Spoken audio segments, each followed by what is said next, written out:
Hi, good afternoon, everyone. Welcome to our Talking Tuesdays. My name is Tanvi Sharma, and yes, we are back today again with another topic to the series that we're doing called Birth Wisdoms.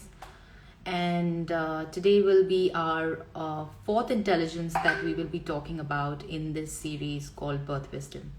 So, welcome everyone. While Divya is joining us, um, I'd just like to say this is the fourth intelligence that we are going to be talking about today. We've already covered kinesthetic, which is mind body, and then we've also covered musical, rhythmic intelligence, and we've also covered the spatial and visual intelligence. So if any of you is interested in viewing our previous Talking Tuesdays, it's available on our IGTV. It's also available on our YouTube channel. So yes, uh, Divya is here. Let me just add her to this conversation.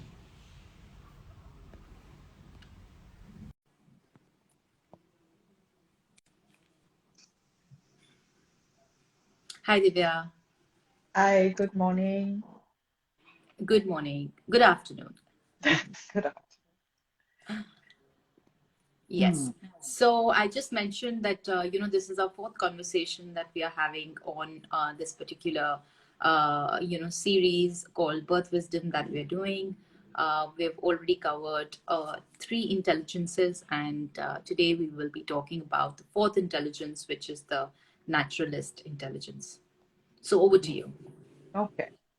Okay. So, just giving a context for this conversation, when we talk about multiple intelligence, the theory says that we are born with more than one way of understanding the world. And for most people, intelligence is probably the logical ones where you can use your intellect. But there are other ways that we interact in this world, which also takes a unique kind of mindset. And we are born with, well, nine intelligences. So Gardner started with seven, then added naturalistic, and then one more in the end. There may be a lot of theories about whether it's right or not, but we at My Child First want to look at how we can be ready for birth, tapping into these qualities within ourselves and working with them so that we feel prepared for birth and beyond. And so that's the context of these multiple intelligences, not to say whether you're intelligent or not, but to say that since each of us have these abilities, to some degree they have been stimulated or they've been suppressed or they've been worked at, can we bring them up? And then looking at this holistic picture of how we are smart, so we are logically smart, we are musically smart, we are naturally, nature-wise smart, how we can offer this smartness or this pathways of knowing and exploring the world to our children. So starting with us. So that's one of the things I want to I repeat every time because we become very narrow in our view. And we also have a very binary vision. I'm good at it, I'm not good at that. How many of us are being told that we're not good at art? And yet, if you see some of the abstracts, you say, oh, I can do better than that. And so, or music, we are told that, you can't sing. If you can't sing, doesn't mean you can't appreciate music. You don't have poetry in your life. You don't have rhythm in your life. There are so many things that we can do. Now, our education system, unfortunately, only builds up few of the skills. So, the article that first caught my attention about multiple intelligences is that we pay schools to make our children less intelligent at the end of 14 years because they go in with seven or nine intelligences and come out with two or three because those are the ones that are stimulated. And if you look at your own education curriculum, it's visual and it's auditory. And that, and I think the buck stops there for most schools.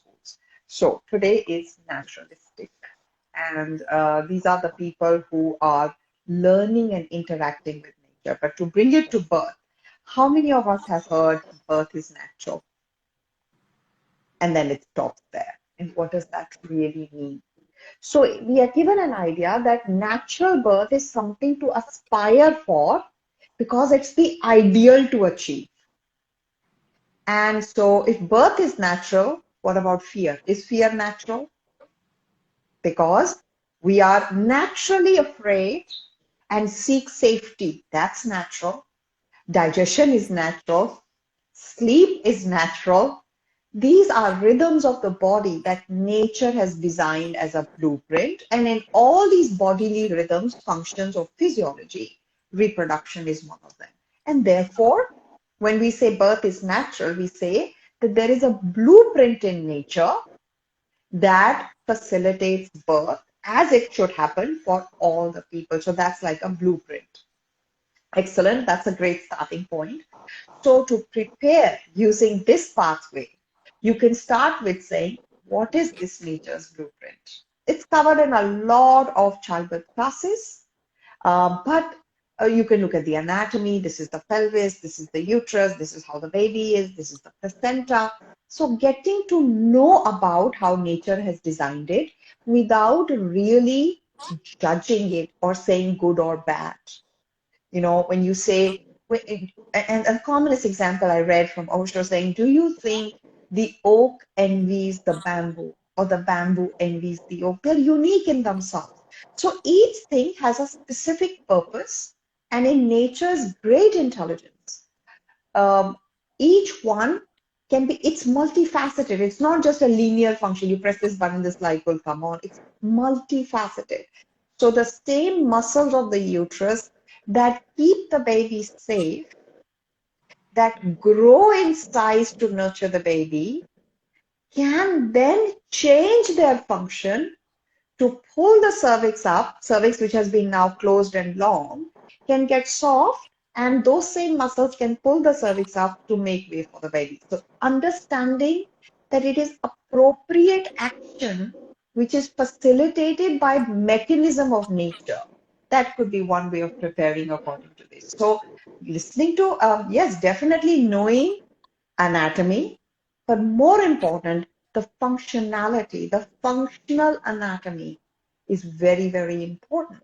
So yes, birth is natural and the cervix needs to open. And that will happen when the body is ready in terms of the baby signals to the body to make the hormones to change the cervix.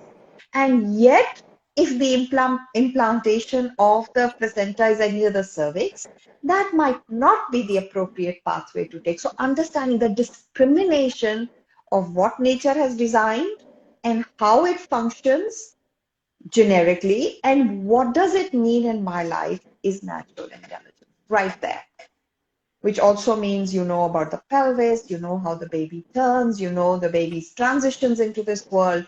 So, you know, we all talk about delay clamping or skin to skin, and we are told that these are important things that you should do.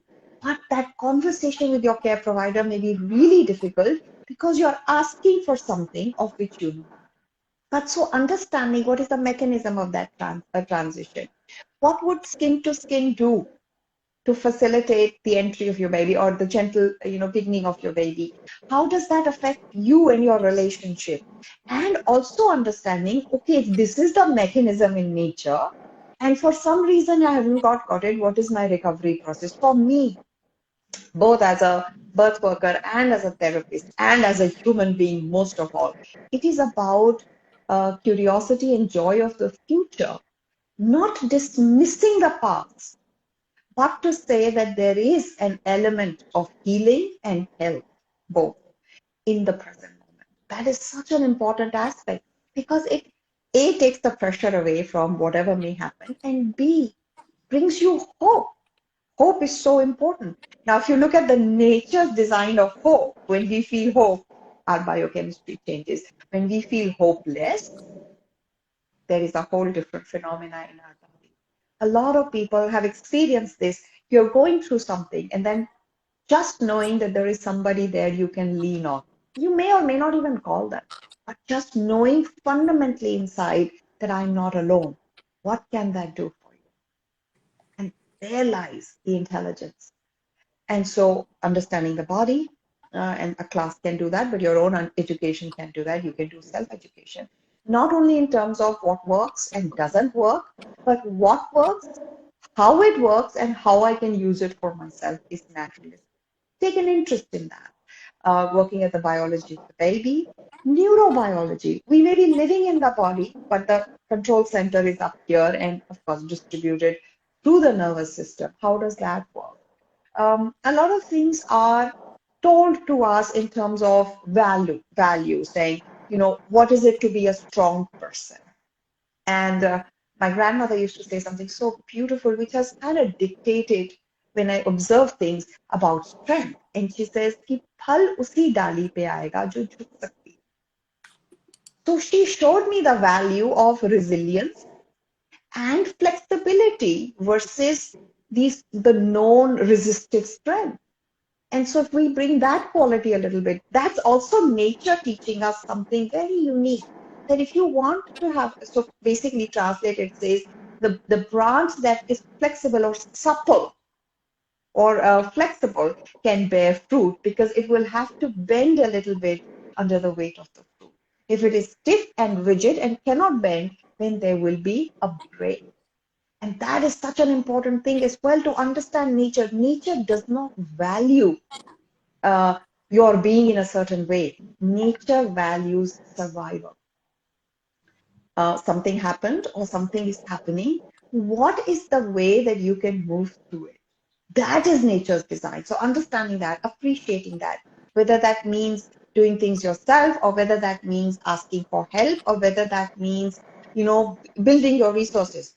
We find that in the corporate world, the manager or the CEO is highly paid to organize and tell other people to do the work and get the work done. And yet the burden of doing everything in birth lies on the woman. So think of it this way, that even if you can't do everything yourself, can you arrange for it to be done? Can you find the resources that support you? And even that is your strength. That isn't weakness. To know when to step forward and when to step back. And feeling safe with that stepping back and stepping forward is also a naturalist intelligence because you're well tuned in to your own body mechanisms because biology or human biology is designed for survival. And there are mechanisms that happen in our body that only pursue survival. So that's a very important aspect of birth work because when we learn or when we hold ourselves to these ideals and we are constantly feeling like we have to control everything, we constantly feel that we have to protect everything, then we are actually engaging that part of our biology that is about protection and not about growth. And birth is all about expanding, opening, feeling safe, not holding boundaries. In fact, melting boundaries or cervix to let the baby out. So that is one of the naturalist, I would put it to naturalist intelligence for women to have, is to when to stand up and when to sit down. And it's not something you learn again. We said it often. Stand for a while. Do the small experiment. Stand for a while yourself today, and you will find that you will start shifting your weight from foot to foot and feel like, okay, I really need to, sit down. And so that intelligence lies within you. And it's that inside you which we say birth is natural. So it isn't like it's something you do from your brain. To make a similar analogy, saying breath is also natural. How many times do you think about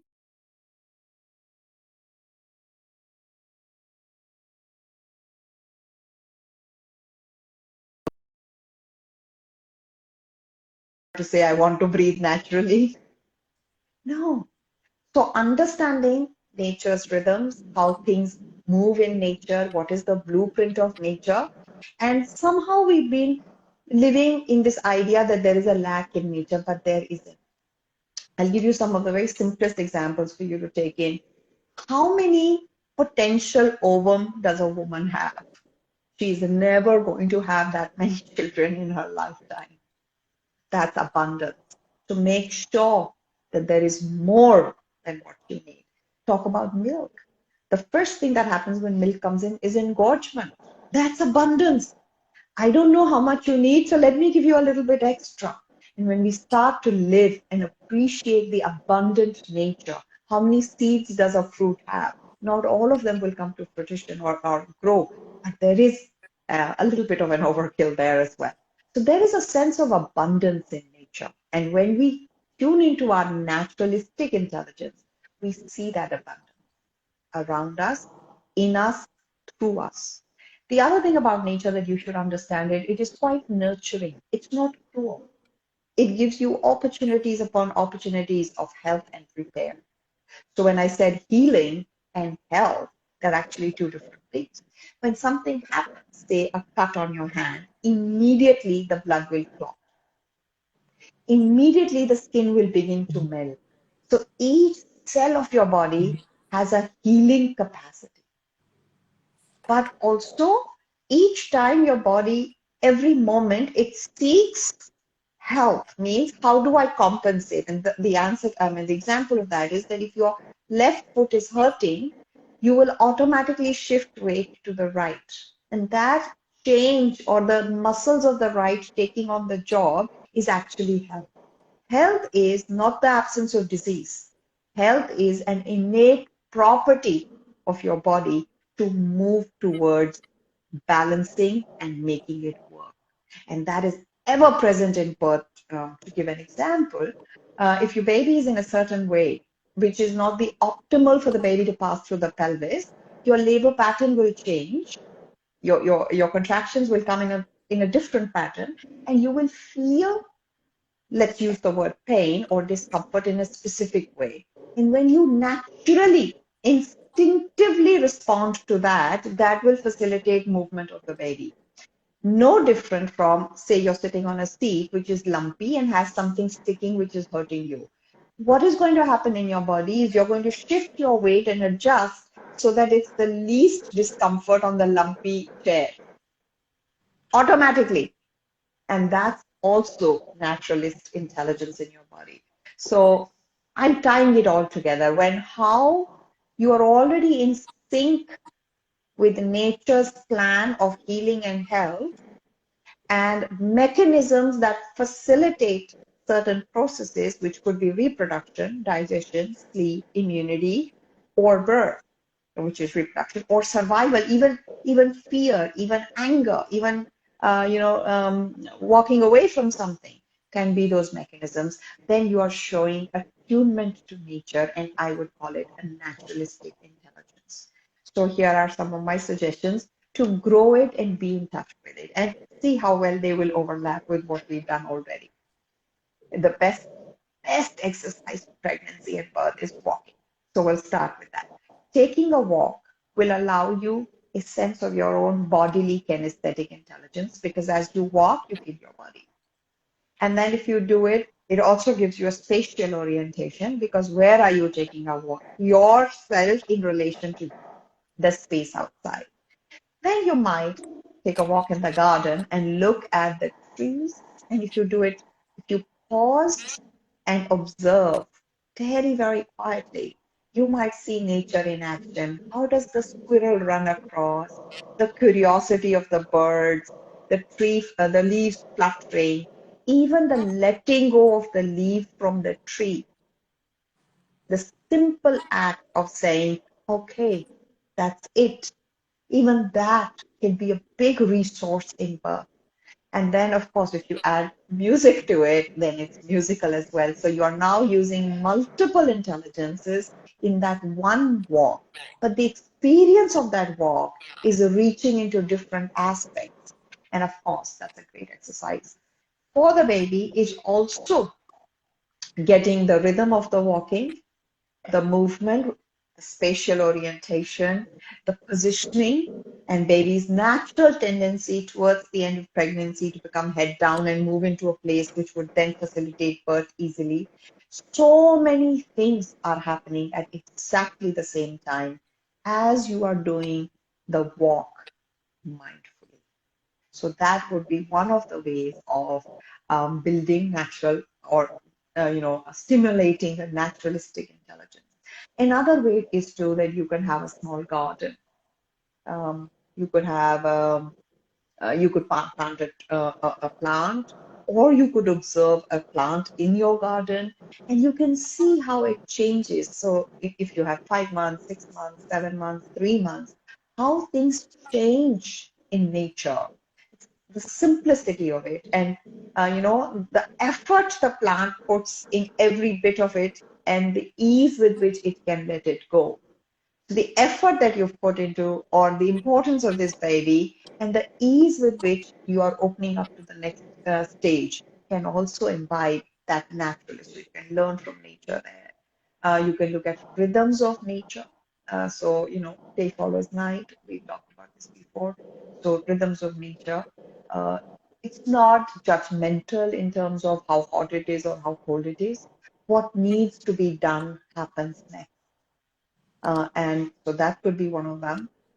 You could also, if you have a pet, or you have an animal, or a friend with a child, just spending a day with that child or that pet can also stimulate this naturalistic thing. And watch out, because this is nature at play in you. Watch out when you see these vulnerable little living beings or human beings, how nurturing arises in you. So when we talk about preparation of birth and birth wisdom, we don't only talk about giving birth. We are talking about parenting as well. And how this little, the feeling of nurturing, caring, protecting, defending arises in you. And nobody's teaching you how to do that.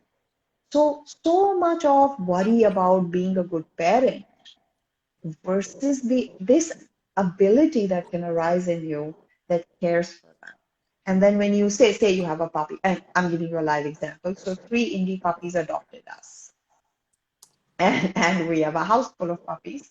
And so observing their needs and how they negotiate their growth. So they've been with me for about 4 weeks now. And when they came, what their nature was, and now 4 weeks later, they're different. And so as they are growing, they are, let's say, they are developing to a nature's blueprint. So the puppies I could polymodel 3 or 4 weeks ago, I am now mindful that if I am treating them like tiny puppies, then their development of territory or their boundaries might not be holistic.